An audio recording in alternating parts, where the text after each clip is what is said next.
Rowan, why are you making a video on a mediocre Disney sequel that came out before you were even born?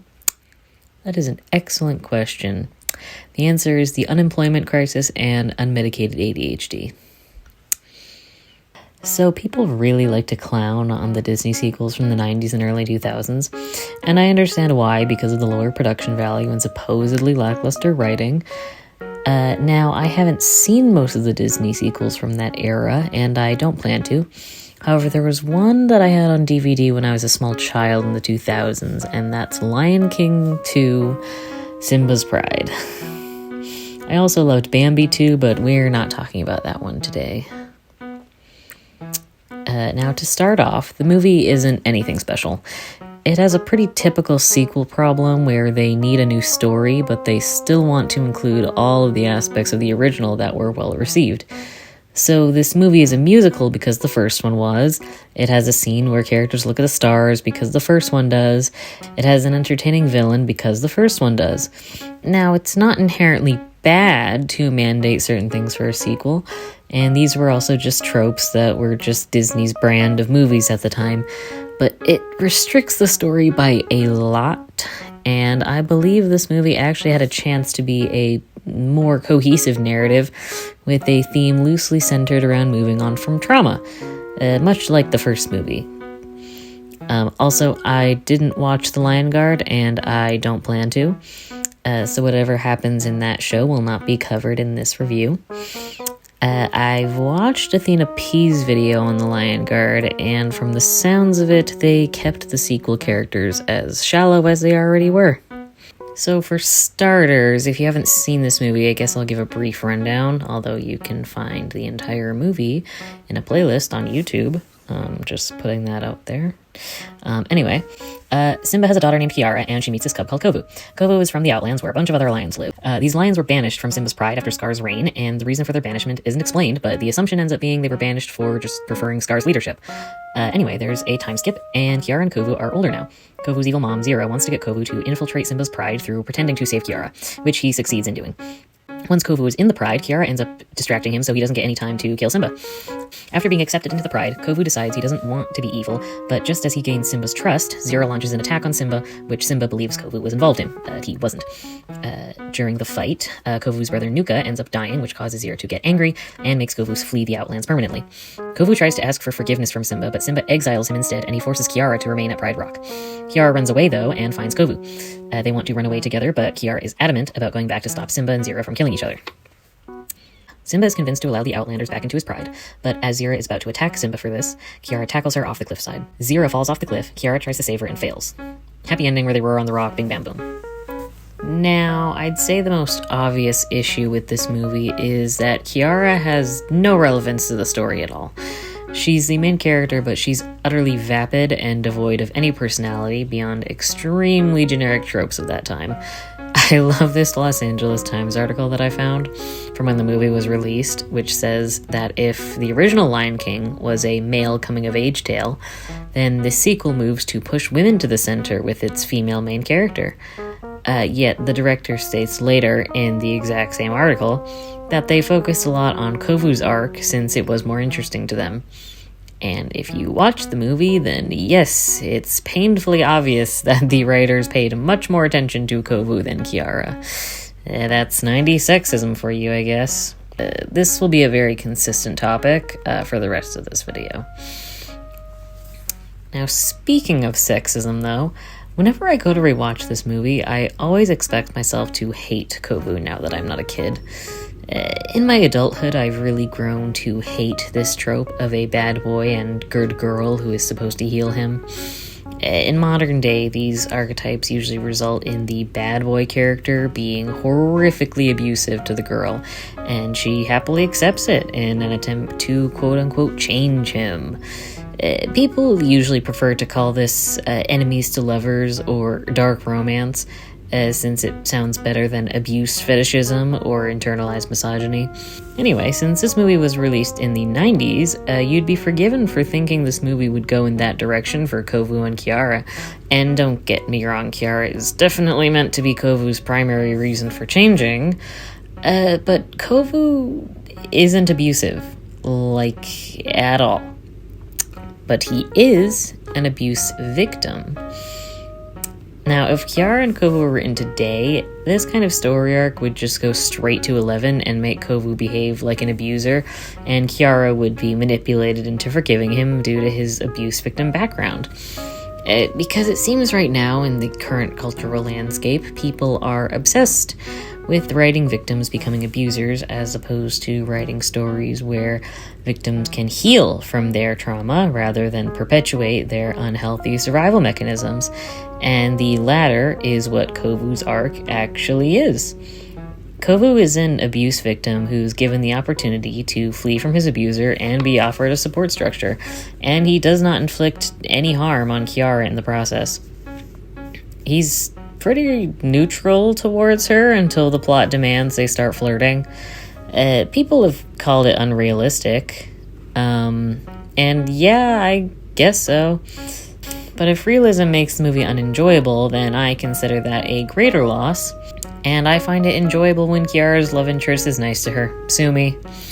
Plus, it's not like Simba's trauma is written all that realistically either, which many people have pointed out already, obviously. And I mean, if you want the Lion movies to be realistic, then you should probably just sit in the corner and enjoy the 2019 Lion King remake with your unseasoned bowl of oatmeal and lack of taste in general. It's frustrating that Kovu's arc is interesting, though, because it ties so neatly into Simba's arc as well, since it's clear that he's not moved on from the trauma of Scar killing his father. Kovu's positive interactions with Kiara causes Simba to think about how it might be wrong to use his trauma to justify being cruel to someone who has not technically done anything to him. And while Kovu's original intent was to kill Simba, he switches gears almost instantly due to the kindness he receives, which makes sense since he was being abused and groomed for war before he left.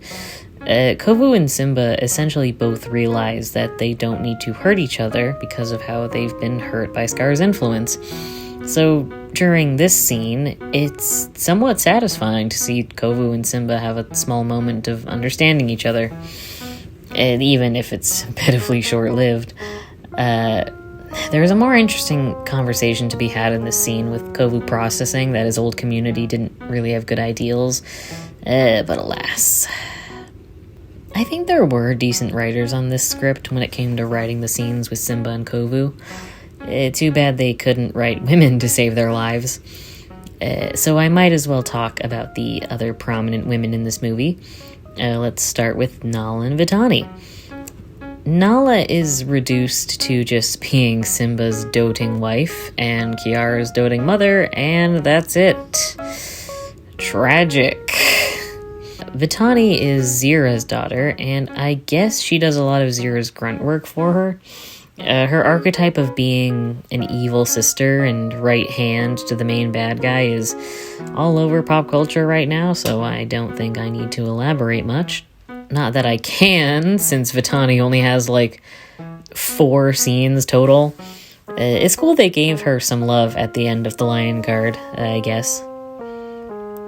And now I'll talk about Zira, who is also somewhat of a sexist trope, unfortunately. An evil woman whose only motive for being evil is that her favorite dictator man is dead? So you mean, like, a woman scorned? Very original. I'll give the voice actress and animator some credit for crafting a very entertaining character to watch, though.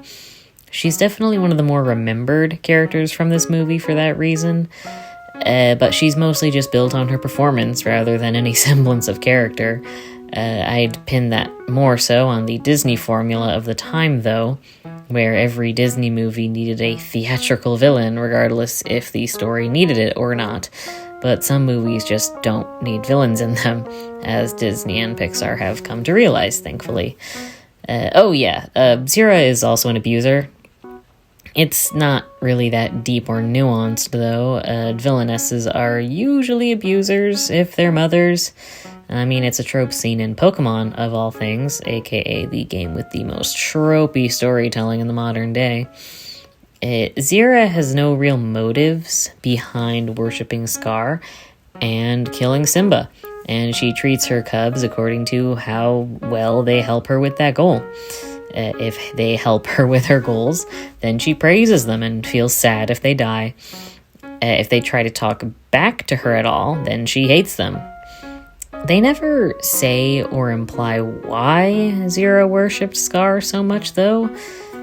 I mean, I know the original reason was because the first script made it so that Scar did father Kovu, but then they realized Kovu and Kiara would be cousins that way, and so they just made Zira a devout follower instead.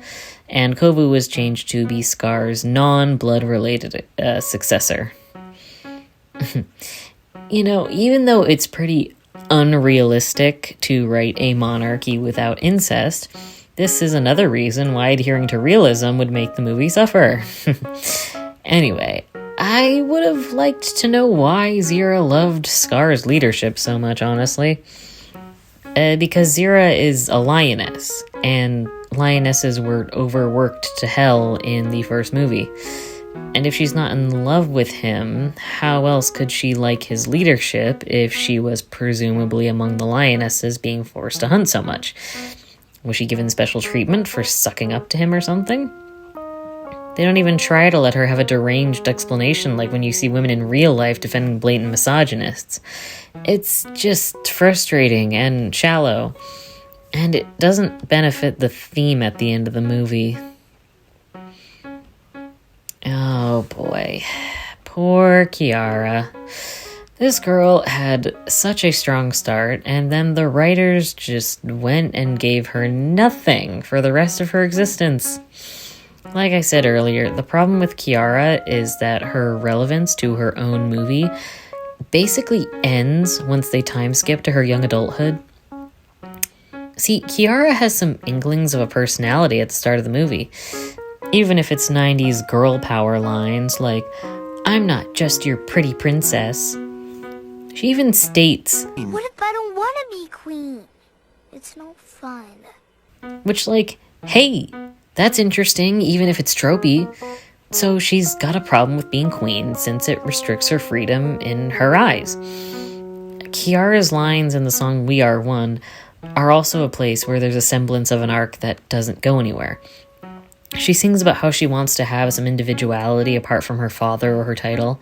So again, she feels restricted, and it's mostly Simba's doing as a result of his own paranoia, most likely. What's she gonna do about it? Date a boy with mommy issues, I guess, because instead of being defined by your title or your dad, it's better to be defined by your boyfriend. Flawless writing logic, Disney. Even if Kiara at least challenged Simba's leadership more, that would be interesting and give her some agency, because Simba is rather controlling to Kiara, and he exiled an entire portion of his pride for supporting a guy who's dead now. I mean, based on implications. Like, we literally have no other reason given for why Simba exiled them. There isn't even a throwaway comment about the Outlanders trying to overthrow Simba at one point or anything. So I can only assume he exiled them to starvation for supporting a dead fascist, which is kind of a dick move. Sure, Scar sucked, and Zira is objectively stupid for supporting him, but if the Outlanders were just grumpy about the change in leadership, I'm not sure if it's ethical for Simba to essentially silence any and all opposition to his leadership. But I digress. Anyway, as I said before, after they time skip from cubs to adults, Kiara's agency is reduced, since she just follows Kovu around while he unlearns his abuse. She mostly just reacts to whatever Kovu is doing or saying by giving him doe eyes. And she's definitely charming in those scenes, but she's just not developing or contributing to her own damn movie. But if she's not reacting to Kovu, she's reacting to Simba's weird, controlling behavior. But then suddenly, in the last third of the movie, she's being written like she's this wizened young woman who understands that the conflict needs to end and they both need to stop the fighting between Simba and Zira. And I'm like, hello? Girl, where was your development? Where did this realization come from? You've spent like 40 minutes just mooning over this sad boy. You don't even know anything about the outsiders or why your dad exiled them. And you think you can just give a speech about friendship and fix this years-long war, kind of? That's not even really a war because they've never formally fought. Whatever. I can only assume the director was trying to say that since Kiara has learned to love one lion who was an outsider, that means all the outsider lions can be understood and forgiven, and that would be cool and all if that was actually meant to be Kiara's arc. She doesn't mention this idea of welcoming back all the outsiders at any point. She's only focused on Kovu for the whole thing and doesn't interact with anyone else from the Outlands. But the thing is, they could have easily tied in the outsider sympathy plot into Kiara's earlier complaints about her father. Kiara feels restricted by her dad because he is controlling. And the outsiders clearly don't like Simba's way of governing either, regardless if it's fueled by a confusing adoration of Scar. Like, Kiara and the outsiders could share common ground and eventually reconcile to undo their banishment with Simba. And Kovu is just how she gets introduced to them. I think they should have paralleled Kiara and Kovu's situations, as they both have troubled relationships with their parents. But Simba's bad parenting isn't acknowledged in the movie, and Zira apparently deserves to die for it, so that feels a little unbalanced. It just seems so easy and blatant looking back on it now. Now, before I continue, I also just want to get a rant out of the way regarding the fact that this movie is based on Romeo and Juliet. Because it's not. I mean, okay, I know the director or producer might say it's based on Romeo and Juliet, but it's not, because Romeo and Juliet is not about the idea of love healing conflict between warring nations. It's more so about the idea of a tragedy so horrible that it causes the warring nations to back the fuck up for a minute and reevaluate the pointlessness of war. The point of the story is that forbidden love is cruel, and if your hatred of others comes at the cost of people around you not being able to love who they want, then that's bad. A lot of people think it's a love story because we've romanticized suicide and forbidden love as things that add value to a relationship when they do not. They only add value to a show's ratings. With that out of the way, you might be wondering, Rowan, why have you spent this long talking about this half-decent Disney sequel and ripping it apart? I thought you said you liked it. And I do, kind of. I've always had a soft spot for xenofiction, though I don't really identify with furries. I'm like a secret third thing. It's whatever you call people who read Warriors a lot as a kid. I think it's fun to explore soap opera type drama or philosophical themes and stories about animals, since it tends to remove a lot of convoluted human specific culture like capitalism or pop culture like TV and movies. It leaves it easier to analyze the exact theme an author is writing, and that's probably why there's so many nursery rhyme folktales where you learn lessons through woodland animals. Plus, I also just like the characters. I like Kiara in the first third when she has a personality. I like Kovu. I like Simba's small arc about overcoming his paranoia. And I like Zira even if she's extremely shallow. She's still highly entertaining. To me, while these are half-baked concepts at best, they were always concepts that captured my imagination more than the first movie did. Now, let's do something fun. I'm going to loosely outline my idea for a hypothetical rewrite, with some fun concept art since I got a bit attached to the idea. Now, my rule is that I want to try to keep as much of the original plot as I can, since I think that's doable while making Kiara more involved.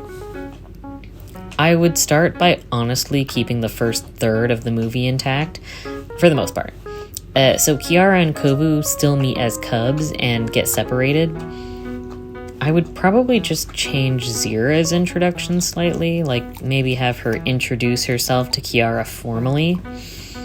I think having Zira and Kiara interact more would be far more beneficial for the theme here. Zira still establishes a plot to kill Simba using Kovu too. I'd also emphasize Simba's protective attitude with Kiara and make Nala passively remark on it on occasion, reminding Simba that he should give her more freedom. Just to, plant seeds, basically. Anyway, everything's mostly the same up until Kiara has her hunt and finds out Simba was using Timon and Pumbaa to spy on her. Except instead of passing out for Kovu to rescue her, she runs into Vitani and Nuka after they set the fire. Nuka is about to chase her off for being a Pride Lander on their land, but Kiara refuses since she already knows to never turn her back on an outsider. So as the fire approaches, Vitani realizes that if they take Kiara back, they might be able to use her to their advantage. So she tells Kiara to come back to the Outlands with them. Kiara is reluctant at first, but as the fire grows closer, she accepts and the three of them go back to the Outlands together. As they approach the Outlands, they look around for Zira and see her approaching them with Kovu. At first, Zira seems enraged that her plan didn't work, but then she softens as she remembers this is Simba's daughter, and she's much more valuable to her plot than Kovu could ever be. Kiara is nervous, but explains that she's frustrated with her dad's controlling nature and wonders about joining the Outlands.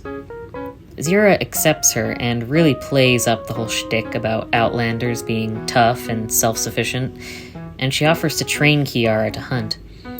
So Kiara joins the Outlanders. Kovu is confused, but Kiara is still happy to see him. When they arrive back to the Outlands, Kiara goes to get settled and Kovu asks to talk to Zira privately with Vitani and Nuka. Kovu and Vitani ask Zira if they're going to return Kiara, and Kovu is really adamant about the original plan, since he wants to leave the Outlands. And Zira explains that she'd rather turn Kiara onto their side, and that way, when they take the throne, they don't even need a coup. Kiara will vouch for them. Kovu reluctantly accepts this idea, and Zira walks away from them with Nuka. Vitani just rolls her eyes and teases Kovu, telling him to cheer up since he gets to keep his girlfriend this way. Kovu responds by outright saying he wanted to leave the Outlands, but instantly takes it back and tells Vitani not to tell anyone. Vitani is surprised, but agrees to keep his secret. After this, I'd still keep in the scene where Kiara teaches Kovu how to have fun, except Timon and Pumbaa aren't there, obviously, but I would include Vitani, since I think she's cool and ought to have more scenes.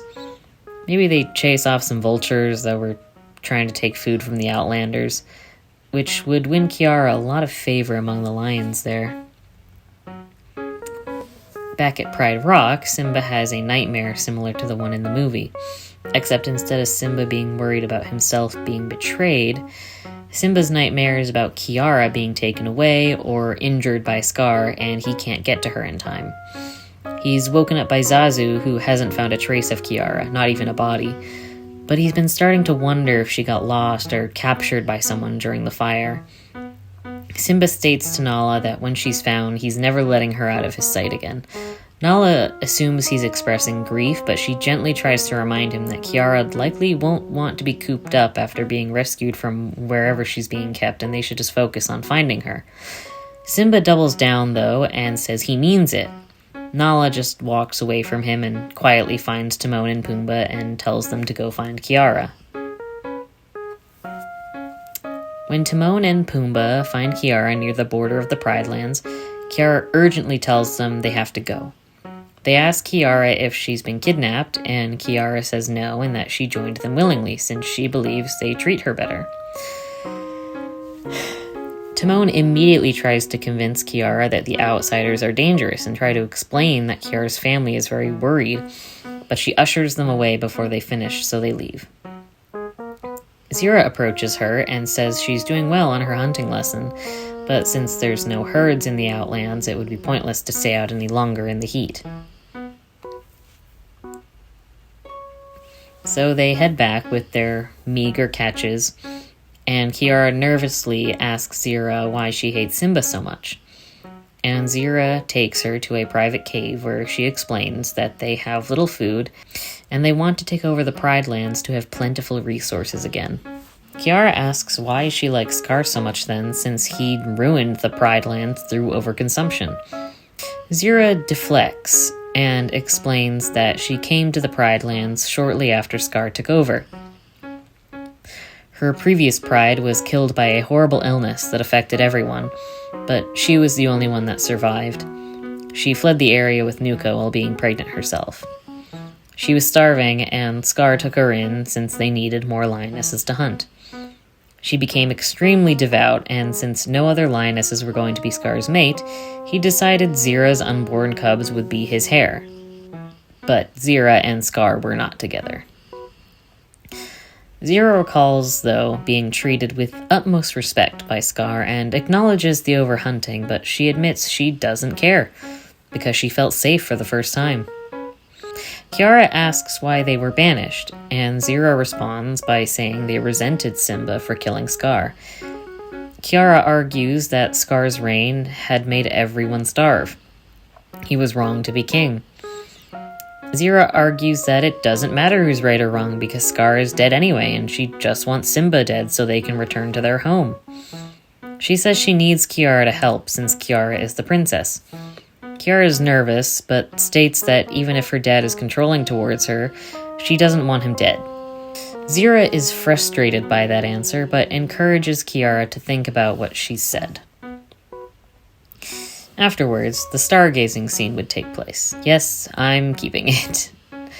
At some point in this scene, Kiara tells Kovu that she feels bad for Zira and the Outlanders, but Kovu warns Kiara about getting close to his mother. Kiara is like, okay, and then they go back to stargazing. After Kovu points out some more violent constellations, Kiara asks him why he's always got violence on the mind. Kovu feels a bit judged, but vaguely explains that Zira has essentially groomed him to be the perfect killing machine, and he's unsure what to do since Kiara is here now and Zira's focus has shifted to her. And he openly says that he doesn't want to be a murderer. Kiara feels terrible for him and offers comfort. She also says that if she could, she would make her dad reverse the exile on the Outlanders. Kovu is appreciative of that, but states that he thinks it's his mother's obsession over a dead guy, which has made her so deluded, rather than the dehydration. They go back to the Outlands and fall asleep shortly after. In the next scene, Kiara hatches a plan to meet up with Nala, talk to Zira, and figure out a way to resolve the conflict with the Outlanders. After Timon and Pumbaa tell Nala what they know, she sneaks out of Pride Rock with intent to find Kiara on her own. Simba notices and secretly follows her. Kiara finds Nala and explains her idea, and Nala agrees to attempt a compromise with Zira.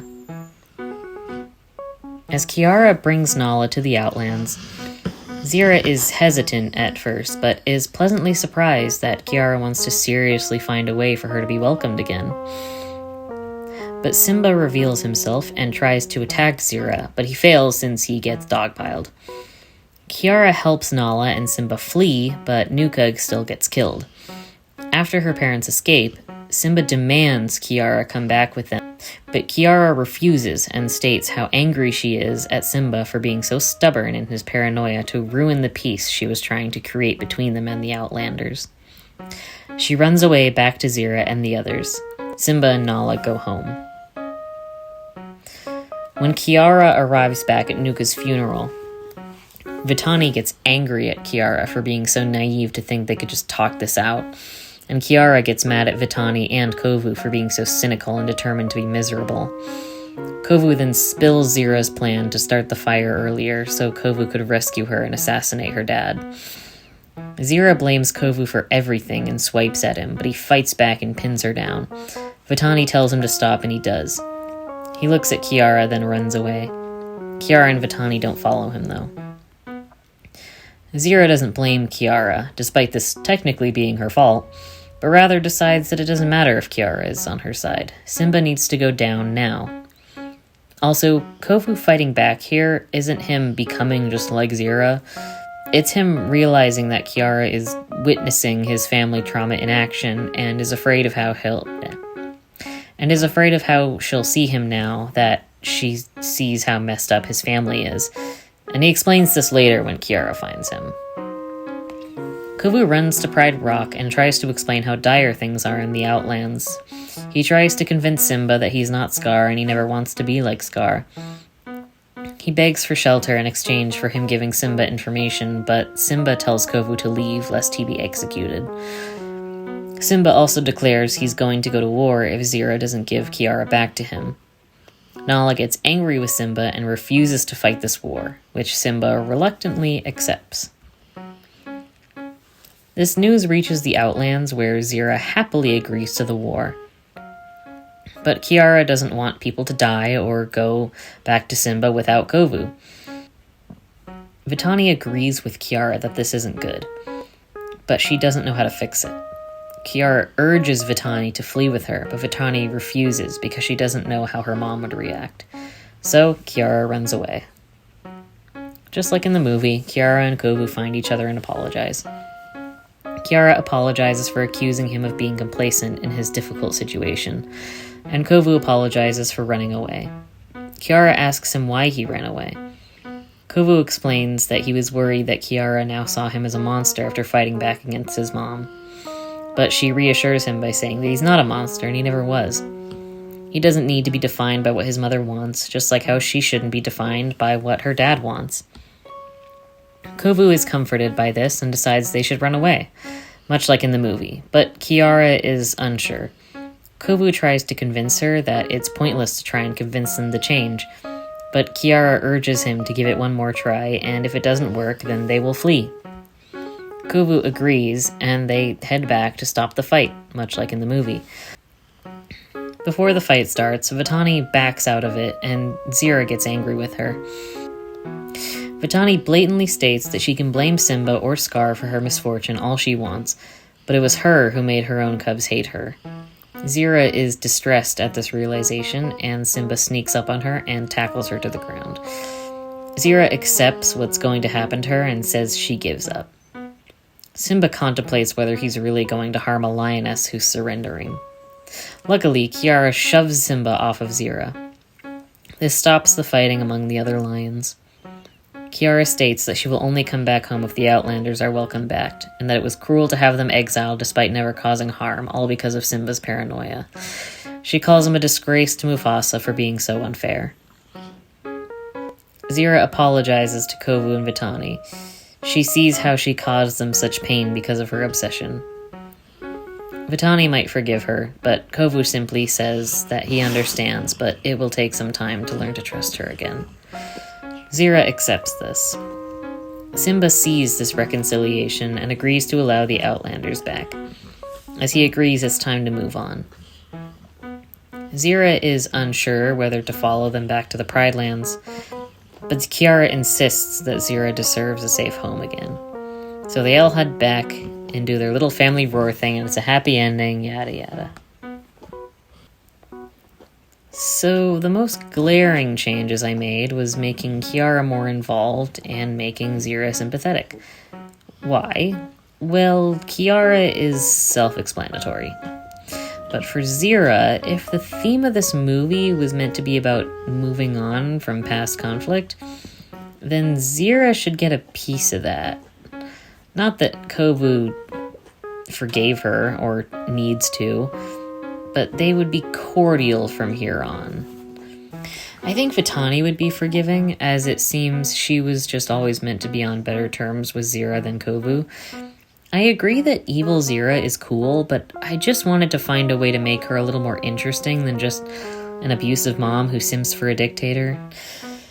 She may have simped for a dictator here, but now her anger is less about Scar's death and more about the fact that he made her feel safe when she had nothing else. She's just kind of been indoctrinated. And now he's dead, and she was kicked out of the only home she's ever known for seemingly petty reasons. So she's livid with Simba for being so driven by his paranoia. I thought having Simba exile them for nothing else but missing an old dictator would be fitting for his arc here, where he's being far too paranoid about things going wrong that it makes his subject and his own daughter almost resent him. And truthfully, Zira never came off as a tangible threat to me. Even when I was a child, she comes off as sad and pathetic, clinging on to a time in her life that she will never get back. Plus, do you really think she'd even win against Simba?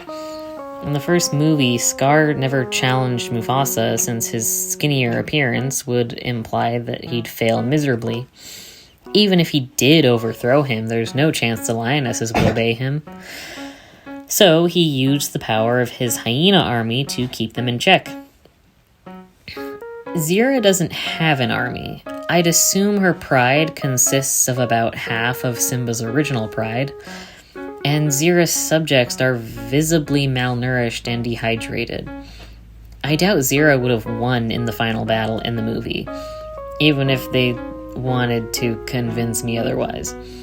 It would make far more sense for her to be a pathetic schemer like Scar and take advantage of Kiara's issues with her father, thus making it so that Kiara can still take the throne legally, but she'd do Zira's bidding, in Zira's mind at least. She's a certified girl failure to me, and I just think it would be nicer if she got some sense of resolution for her bitterness. You'll notice I also didn't really change Kiara and Kovu's bonding scenes, and that's because I think they're pretty cute in the original. Not much else to say there. If you're wondering whether I'd keep it a musical, I'm gonna say I don't know. The songs in Simba's Pride are kind of whatever to me, and I don't think any of the songs really contradict any of the rewritten plot I drafted just now, so I guess I'd keep them if I have to. I also decided not to add Kovu's scar in my drawing or my summary, and that's because I'm not sure if I'd want to make it canon in my version that Zira permanently scarred one of her kids, only for her to be low-key redeemed only a few minutes later. I wanted to make it so that even though Zira is still abusing her kids in my rewrite, it's not as severe as in the movie and leaves room for some nuance, much like what's going on with Simba. He's acting erratic and obsessive, but we as the audience would already have sympathy for him since he was the protagonist in the first movie, and we'd know what has traumatized him so severely to think this way. Zira is basically a mirror of that in my version. I think I would want Kovu and Kiara to also have a small speech about declaring how they don't want to be used as tools in their parents' trauma war about Scar. Just to hammer home that other theme in this movie about kids telling their parents to get over themselves. Anyway, that was my review on The Lion King 2, Simba's Pride. Hope you enjoyed it, and if you have any questions, then leave some down below, or tell me why my rewrite is flawed and how it could be better. Or just tell me a good dessert recipe. I'm tired. It's like 8 o'clock at night.